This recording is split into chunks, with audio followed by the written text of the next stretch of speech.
The candles on my 31st birthday cake flickered in the dim lighting of Romano's Italian restaurant, casting dancing shadows across the disappointed faces of my family.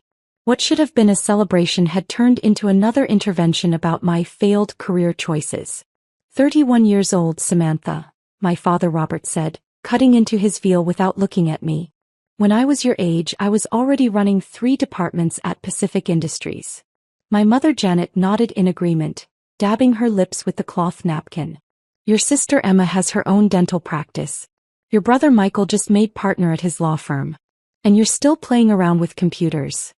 It's not playing around, I said quietly, though I'd had this conversation countless times before.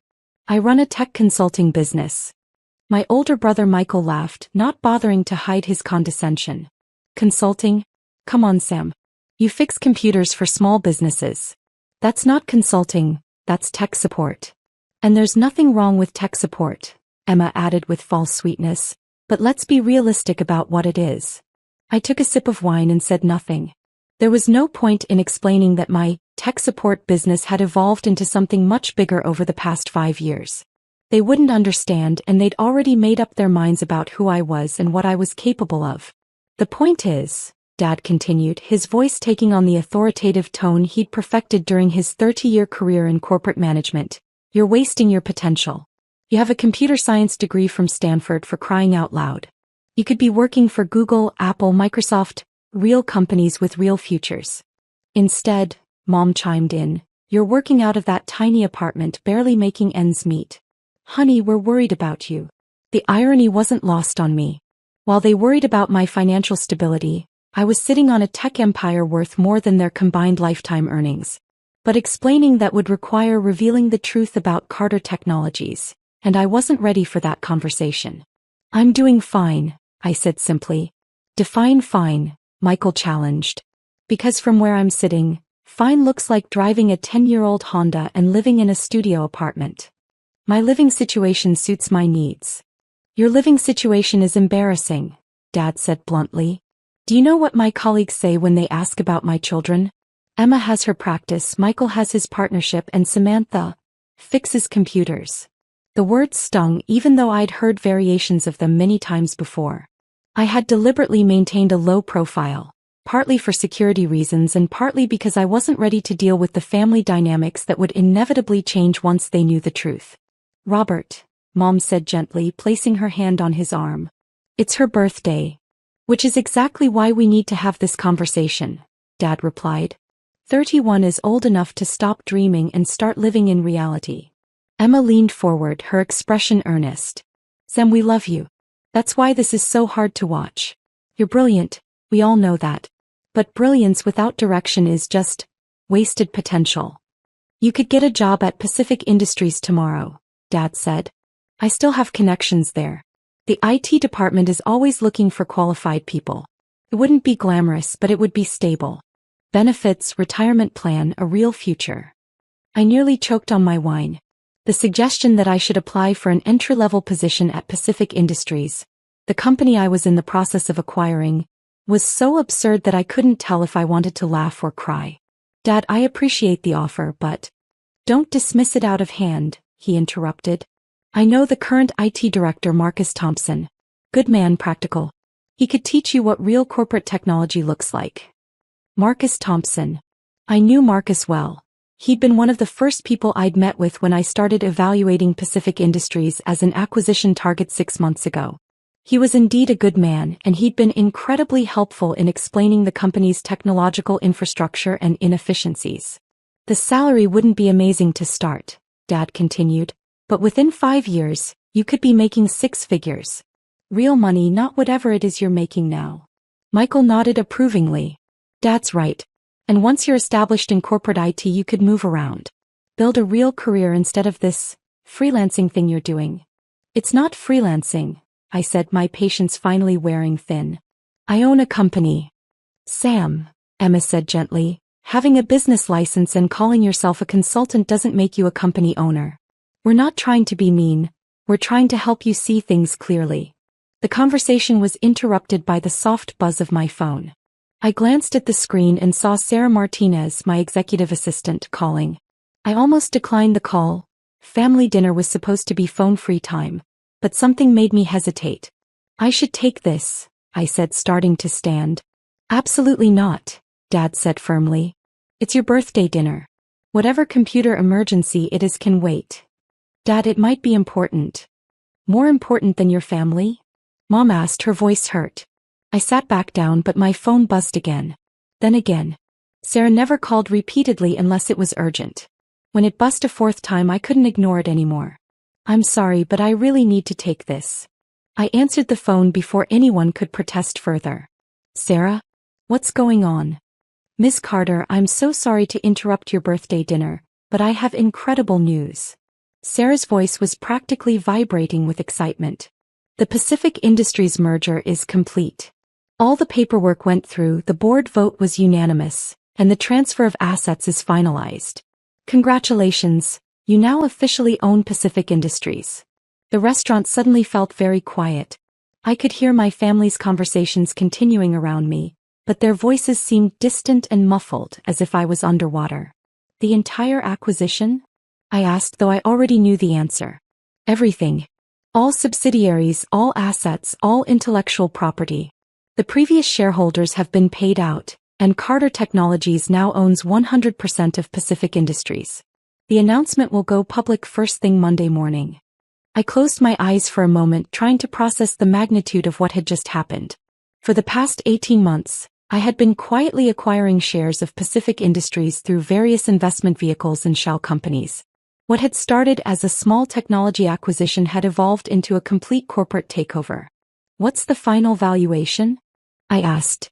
$2.8 billion for the complete acquisition, plus another $400 million in assumed assets and intellectual property.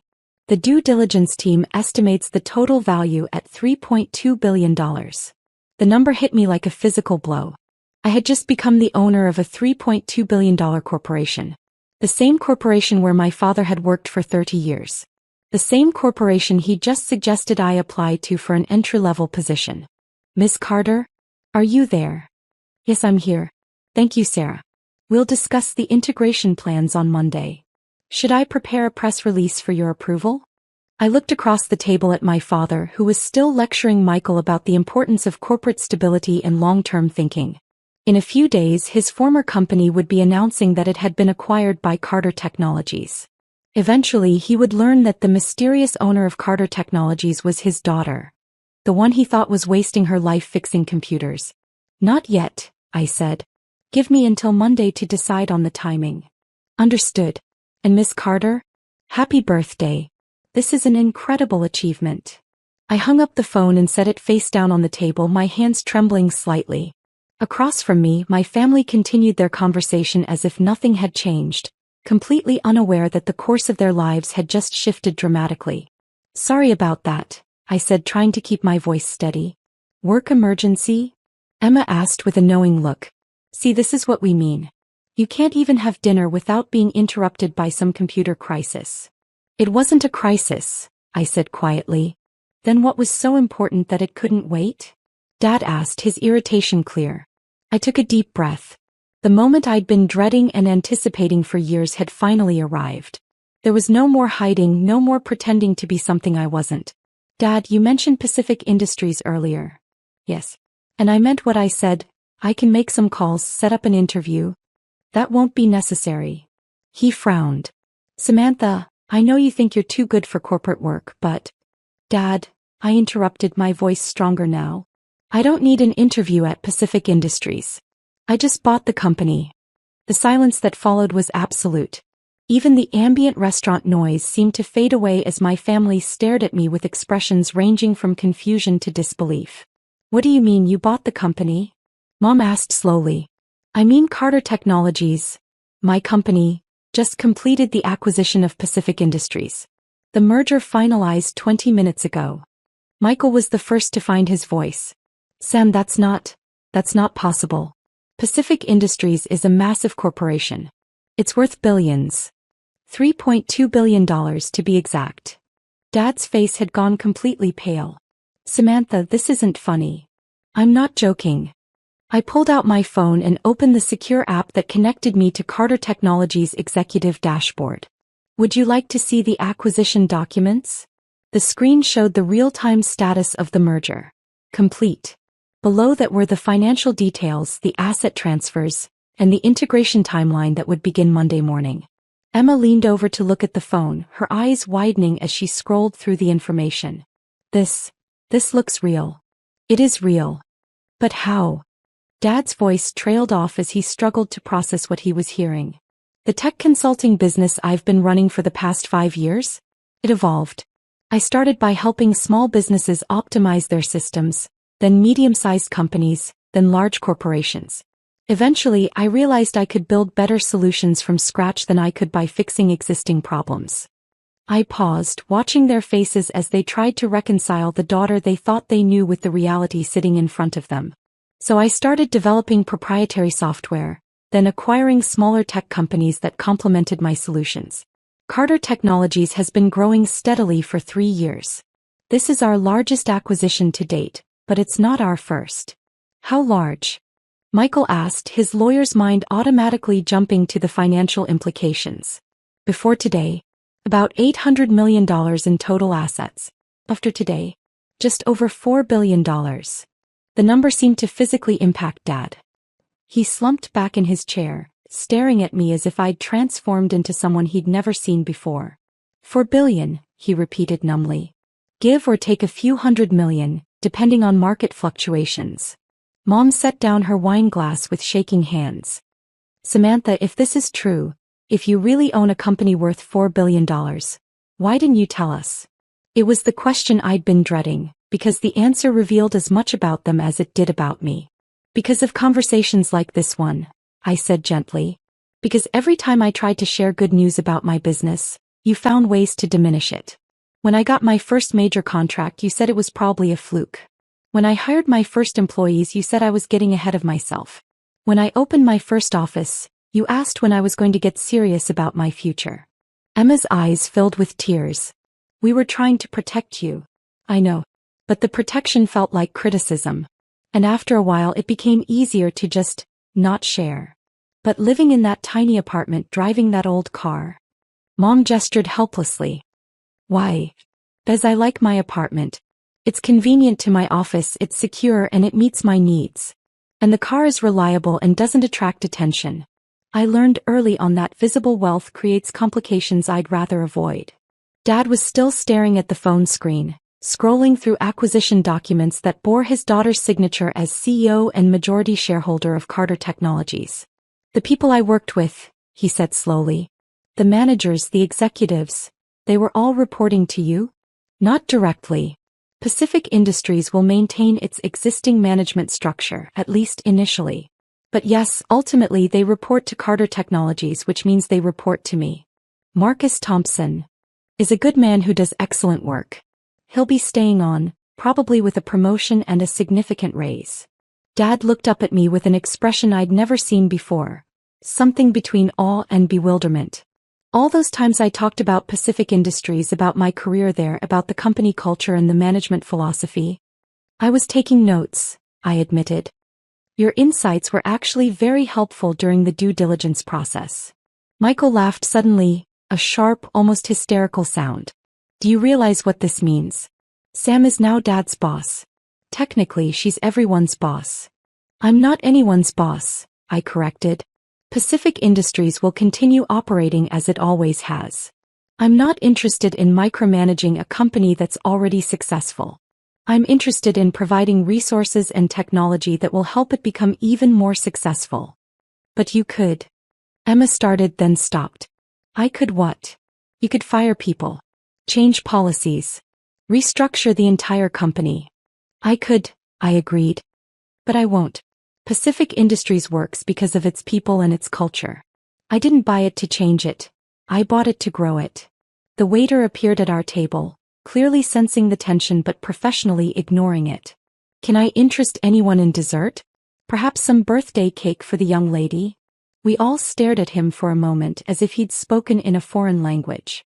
The idea of birthday cake seemed absurd in the context of what had just been revealed. Just the check, please, Dad said quietly. As the waiter retreated, we sat in silence for several long minutes. I could almost see my family members trying to reorganize their understanding of reality, to fit this new information into their existing worldview. The apartment, Mom said suddenly. The one you live in. How much does it cost? About $3,200 a month. That's not a poor person's apartment. No, it's not. It's a nice apartment in a good neighborhood. But it's not a penthouse and it doesn't scream wealth. It allows me to live comfortably without attracting attention. And the car. Cost me $18,000 3 years ago. It's reliable, efficient, and invisible. Perfect for my needs. Michael leaned forward, his expression intense. Sam, do you understand what you've just told us? You're not just successful, you're one of the richest people in the state. Possibly in the country. I understand the numbers, yes. No, I don't think you do. He pulled out his own phone and started typing. According to Forbes, a net worth of $4 billion would put you in the top 500 richest Americans. At 31 years old, you'd be one of the youngest billionaires in the country. The reality of it hit me as he said it. I'd been so focused on building the company, on solving problems and creating solutions, that I hadn't really considered the broader implications of my success. I don't need to be on any lists, I said quickly. It's not about what you need, Emma said, her voice strange. It's about what is. You're a billionaire, Sam. A billionaire who's been letting us lecture her about getting a real job. Dad finally looked up from my phone, which he'd been studying intently. The executive team listing shows you as CEO and founder. How long have you been running Carter Technologies? 5 years as CEO, 7 years total if you count the initial consulting phase. And you've been doing this alone? Not alone. I have an incredible team. Sarah, who called earlier, has been with me for 3 years. My CTO, David Park, is a genius who's revolutionized our entire technology stack. My CFO, Maria Santos, is the reason we've been able to manage this level of growth without losing our financial footing. But the decisions, the strategy, the vision, that's been you? Yes. Dad set my phone down carefully as if it might explode. Samantha, I owe you an apology. Dad. No, let me finish. His voice was thick with emotion. For years I've been treating you like a child who couldn't figure out how to be an adult. I've been condescending and dismissive and completely wrong about who you are and what you're capable of. Tears started flowing down Mom's cheeks. We all have. Oh, honey, we've been so unfair to you. You were trying to help, I said, though the words felt inadequate. We were trying to fix something that wasn't broken, Emma corrected. We were trying to force you into our definition of success instead of recognizing that you'd already achieved something far beyond what any of us have done. The check arrived and there was a moment of awkward confusion about who should pay. Under normal circumstances, Dad would have insisted on covering dinner. But normal circumstances no longer applied. I quietly handed the waiter my credit card before anyone could object. This is going to take some getting used to, Michael said as we gathered our coats. What is? Having a billionaire sister. Knowing that our baby sister is more successful than all of us combined. Success isn't a competition, I said gently. Maybe not, but it's still a fact. As we walked out of the restaurant together, Dad caught my arm. Samantha, can I ask you something? Of course. Are you happy? I mean really happy? Because all the money in the world doesn't matter if you're not happy. It was such a dad question, cutting straight to the heart of what really mattered. I thought about it seriously before answering. Yes, I said finally. I love what I do. I love building things, solving problems, creating solutions that help people and businesses thrive. I love my team, I love the challenges, and I love knowing that the work we do makes a real difference. And personally, relationships, social life, all of that. I smiled. I'm working on it. Turns out building a billion-dollar company takes up a lot of time. But you'll make time now? For family, for yourself. I'll try. Especially for family. We reached our cars and there was an awkward moment where no one seemed to know how to say goodbye. Everything had changed in the span of a single phone call, and we were all still figuring out what that meant. Can we? Mom started then stopped. Would you mind if we told people? I mean, not strangers but family, friends, the neighbors? We've been so worried about you for so long and now? Now you want to brag, I said with a small smile. Maybe a little, she admitted. Is that terrible? It's human. But can you wait until Monday? I'd like to coordinate the public announcement with my PR team. You have a PR team? I have several teams, Mom. It's a big company. Dad pulled me into a hug that lasted longer than usual. I'm proud of you, he whispered in my ear. I've always been proud of you, but I was too worried to show it properly. I know, Dad. I love you too. As I drove home in my 10-year-old Honda, I reflected on the evening's events. The revelation I'd been dreading for years had finally happened, and while it was overwhelming, it was also liberating. For the first time in a long time, I felt like I could be completely honest with my family about who I was and what I'd built. My phone buzzed with a text from Emma. Thank you for not giving up on us even when we gave up on you. Then one from Michael, my baby sister the billionaire. This is going to take some getting used to, but I'm proud of you. And finally one from Dad, can't wait to see what you build next. Also, Marcus Thompson is going to die when he finds out who his new boss really is. I laughed out loud at that last one. Monday was going to be very interesting indeed. As I pulled into my apartment building's parking garage, I realized that everything had changed and nothing had changed. I was still the same person who loved solving problems and building solutions. I still drove the same car and lived in the same apartment. But now, for the first time in years, I didn't have to pretend to be smaller than I was. Tomorrow I would wake up as the CEO of a $4 billion technology company. But tonight I was just Samantha Carter celebrating her 31st birthday and finally being seen by her family for who she really was. It was the best birthday present I could have asked for.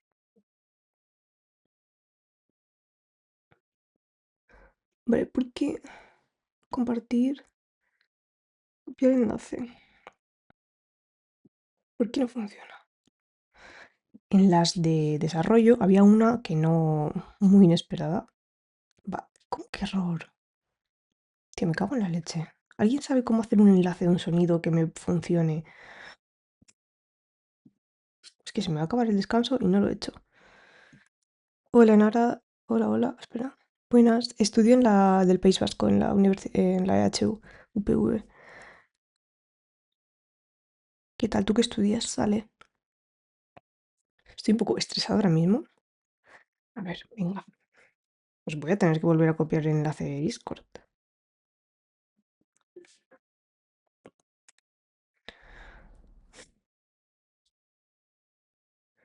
Misikin, no estás aquí, ¿no? Para ayudarme. Nunca estás cuando se te necesita. Este hombre se pasa a saludar y me deja tirada. Pues nada, voy a volver a copiar el de Discord y ya, ya lo arreglaré.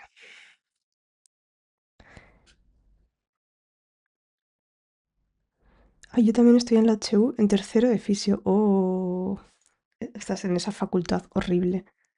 No puedes copiar y pegar un link de YouTube. No, es que la alarma, o sea, es mío el sonido. Bueno, ya está. De momento hemos puesto un parche provisional. Saúl, vete a la mierda. Se cae a pedazos. Se me cae el stream. Pues ojo, que tengo miedo de que se me caiga la cámara en este stream porque tengo... Es que tengo el setup ahora mismo. No se me ha cargado el iPad a la noche, entonces tengo dos ladrones conectados porque tengo la mesa lejos de la pared. Y este ladrón tiene muchas posibilidades de tirar del otro y que se caiga la cámara. Así que si de repente vuelo es por eso, chicos. A ver, no sé si me he dejado algún comentario sin leer. Mereció la pena el sufrimiento del fin de sí. A ver, siempre. Tampoco. Es que ya ahora tengo la sensación de que no he estudiado tanto oftalmo, ¿sabes? O sea, no sé por qué después del examen es como, va, si no estudié tanto, no fue para tanto. Mentira. Alguien ha dicho que estudia medicina en Barcelona, creo que he leído.